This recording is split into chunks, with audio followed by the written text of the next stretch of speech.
Hasil otopsi menyimpulkan anak Tamara Tiasmara tewas karena tenggelam. Polisi menyebut tersangka Yuda Arfandi menenggelamkan korban sampai 12 kali. Mengapa kejadian ini bisa terjadi? Mengingat pelaku adalah orang dekat korban, kami akan membahasnya bersama ahli psikologi forensik Reni Kusumowardani. Selamat malam, Mbak Reni. Selamat malam, Mbak Friska. Kalau kita lihat kasus ini, kita masih menunggu secara detail apa motifnya, termasuk juga terutama pembuktian unsur-unsur pembunuhan berencana. Kalau merujuk kepada keterangan polisi, polisi menyebut bahwa pelaku ini sempat memantau situasi sebelum bertindak. Apakah kita serta-merta bisa melihat ini adalah niat membunuh atau tidak? Iya, perilaku itu perilaku yang sama, latar belakang perilakunya bisa berbeda-beda. Hmm. Jadi, menurut saya dalam kacamata psikologi forensik kita perlu memastikan ini latar belakang perilaku dia, menengok ke kiri ke kanan itu memang untuk, dalam rangka mengamankan diri ya, melihat situasi atau dia tengok-tengok karena yang lain begitu. Nah ini perlu dipastikan betul di dalam proses investigasi psikologi forensiknya, Mbak Friska. Jadi tidak serta-merta jika hanya satu indikator perilaku saja. Ya, begitupun dengan alat bukti harus lebih dari 2 alat bukti dan sekarang polisi terus melengkapi ini. Nah, Mbak Reni kalau bicara soal polisi yang menyebut pelaku ini 12 kali menenggelamkan korban dengan durasi yang berbeda-beda. Tapi di sisi lain pelaku juga membantah bahwa ia bukan membunuh tetapi membantu dan juga melatih korban untuk berenang. Nah, bagaimana untuk membuktikan ini? Karena kan satu gambar dengan alibi yang berbeda. Mhm, iya. Jadi, pada umumnya orang jika terlibat pada masalah hukum, biasanya akan ada defense ya, pembelaan diri. Nah, saya melihat ini kemungkinan besar memang arahnya ke pembelaan diri ya, Hmm. untuk bagaimana caranya dia kemudian, dianggap tidak bersalah. Nah, di sini lagi-lagi memang investigasi itu betul-betul harus jeli. Nah, kalau dari keterangan polisi tadi 12 kali membenamkan sampai yang terakhir itu 50 detik lebih begitu dan ini adalah anak-anak gitu, ini Ya. terlihat ada satu intensi perilaku yang, betul-betul ya ini, entah itu marah atau ada sesuatu yang lain yang dia tahu bahwa ini bisa mengakibatkan kematian, apalagi pada anak usia 6 tahun yang tidak mampu melakukan pembelaan diri. Mhm. Secara logika artinya bisa juga dinilai apakah mungkin anak usia sekian bisa bertahan di dalam air selama jangka waktu tertentu dalam waktu yang berturutan juga begitu ya Mbak Reni? Betul betul, apalagi menurut polisi tadi, anak ini sudah berusaha di dalam CCTV itu untuk minggir dan itu tetap dikejar begitu. Nah ini penting sekali ya petunjuk-petunjuk yang sangat penting gitu. Ada apa ini di balik, perilakunya yang memiliki intensi serius gitu ya untuk, eee, anak ini menjadi bisa dilemahkan gitu. Nah, tentu dalam kasus ini akan dilibatkan juga psikolog forensik untuk mendalami. Nah, untuk mendalami intensi, ini seperti apa proses yang biasanya dilakukan oleh polisi, oleh penyidik? Kalau untuk kami dari psikologi forensik ini sudah mulai turun ya teman-teman dari tim Hmm. Support.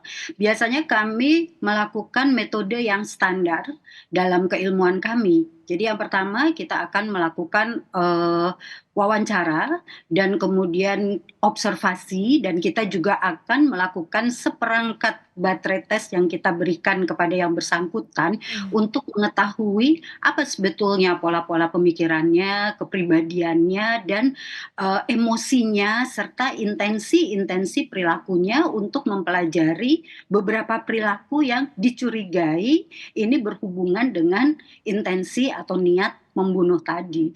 Jadi ada 4 pilar ya, jadi ada formal test, tes informal, observasi, dan wawancara yang semuanya itu nanti termasuk barang bukti dijadikan data yang diintegrasikan untuk bisa diinterpretasi ke arah motif apa yang ada di belakangnya dan seperti apa sebetulnya, tersangka ini gitu ya, sehingga mampu melakukan hal-hal yang dituduhkan kepadanya. Nah, untuk menggali ini kan, butuh kecermatan tinggi, terutama kalau kita melihat perkembangannya, ada banyak sekali narasi yang coba dikemukakan oleh kerabat dari tersangka, oleh orang-orang dekat tersangka bahwa nggak mungkin kok dia melakukan, karena sudah lebih dari sekali untuk melatih berenang, sudah lebih dari sekali juga untuk bersama-sama ke kolam renang, dan juga dekat dengan korban. Ini bagaimana untuk menggalinya, kalaupun ini upaya untuk menyamarkan agar tidak terkelabui seperti apa Mbak Reni?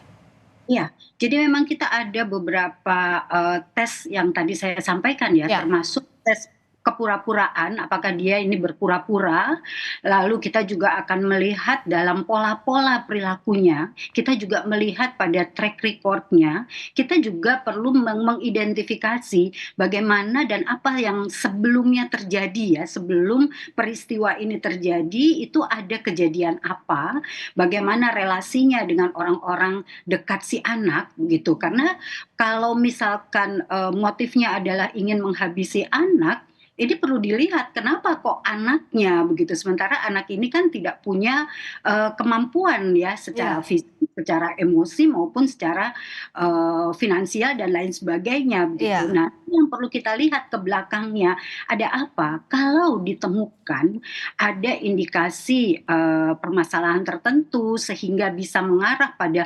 tujuan-tujuan tertentu. Nah ini, kita kemudian bisa menganalisis berdasarkan teori-teori, konsep-konsep, teori Mhm. perilaku untuk, kita menyimpulkan ini memang ada motifnya atau tidak, direncanakan atau, tidak, begitu. Karena status hubungan keseharian dari tersangka ini adalah kekasih dari ibu korban, bisakah memang untuk merangkai bukti-bukti tadi, ibu korban juga diperiksa? Tadi kan polisi juga menegaskan akan diperiksa sebagai saksi. Selain mengungkap unsur pidananya, bisa jugakah untuk merangkai tadi secara psikologi forensik, secara keilmuan, Mbak?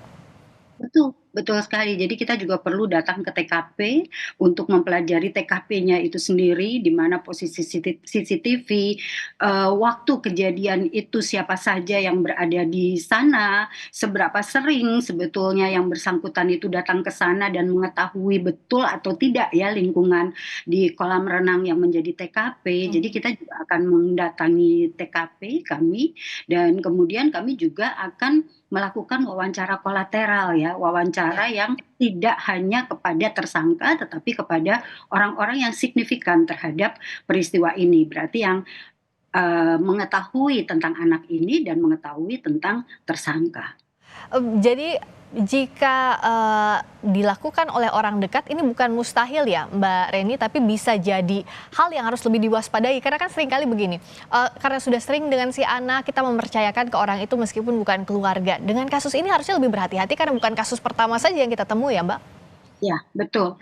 Justru kerabat atau orang-orang yang dekat dengan seseorang ya, apalagi anak, ini kan punya gesekan-gesekan sosial emosi yang lebih besar ya dibanding orang-orang yang tidak mengenalnya begitu. Ya. Maka kebanyakan kasus-kasus pidana itu kan justru dilakukan oleh orang-orang yang, kebanyakan dikenal, sehingga ada gesekan-gesekan emosi atau problem-problem sosial yang kemudian, bisa jadi memicu sebuah amarah, kalau ini motifnya adalah amarah, dendam gitu, tapi bisa juga anak ini dijadikan sebuah alat untuk mencapai tujuan yang lain. Nah, Mhm. ini yang masih perlu untuk didalami, untuk kita bisa apa ya, mendapatkan satu simpulan yang lebih pasti, Mhm. demikian. Oke, dan kita akan nantikan apa motif sebenarnya dari kejadian ini, meskipun tidak termasuk unsur yang harus dibuktikan dalam pembunuhan berencana, tapi motif ini bisa sangat membantu ya Mbak, apa yang jadi latar belakang tersangka Baik. ini untuk mengungkap kasusnya. Baik, Mbak Reni, kita akan nantikan juga bagaimana perkembangan dari polisi yang kita tentu saja tunggu agar ada keadilan bagi korban. Terima kasih Mbak Reni Kusumo Wardani, ahli psikologi forensik, telah bersama kami di Sapa Indonesia Malam. Terima kasih.